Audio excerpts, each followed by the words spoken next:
Day plan का असल में मकसद ये होता है, आप सबसे मुश्किल फैसले करें जो रिफ्लेक्ट करें कि आपका किबला क्या है। हमारी सारी पॉलिसीज बनेंगी अपने कमजोर तबके को उठाने के लिए। कानून की बालादस्ती कायम करेंगे, वो गवर्नेंस देंगे जो कभी पाकिस्तान में पहले ऐसी गवर्नेंस नहीं आई। तहरीक इंसाफ हुकूमत के 100 रोज मुकम्मल हो चुके हैं। इस वीडियो में हम आपको बताएंगे कि हुकूमत ने इन दिनों में कितने वादे किए,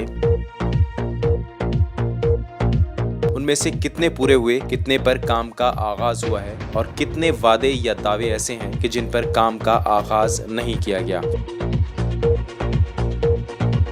हुकूमत का 100 रोजा प्लान 6 नुकात पर मरकूज था,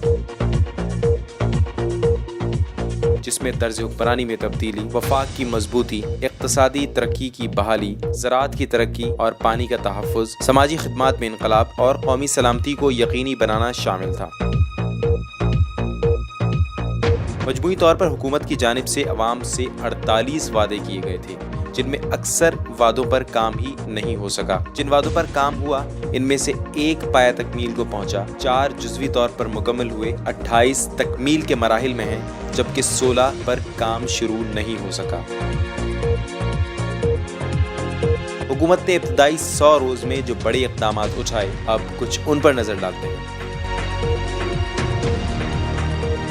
पीटीआई हुकूमत ने 100 दिनों में कई अहम संग-मील अबूर किए और हुकूमत संभालते ही वज़ीर आज़म इमरान खान ने तब्दीली के प्रोग्राम का ऐलान किया।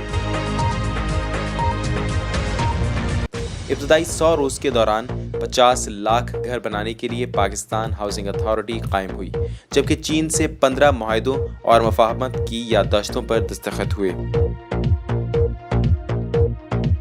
कतरी वज़ीर-ए-आज़म ने इमरान खान से मुलाकात में 1 लाख पाकिस्तानियों को मुलाज़मतें फराहम करने की पेशकश की। पाकिस्तान की कोशिशों से हॉलैंड हुकूमत ने अपने मुल्क में गुस्ताखाना खाकों का मुकाबला मनसूख करने पर मजबूर हुई। अक़वाम मुत्तहिदा की जनरल असम्बली से खिताब में शाह महमूद कुरैशी ने मसला कश्मीर उठाया और कुलभूषण यादव के जरिए पाकिस्तान में फैलाई गई भारतीय दहशतगर्दी को दुनिया के सामने बेनकाब किया। पीटीआई हुकूमत के इक़्तिदार में ही भारतीय सिखों की ख्वाहिश पर करतारपुर राहदारी बनाने का आगाज हुआ।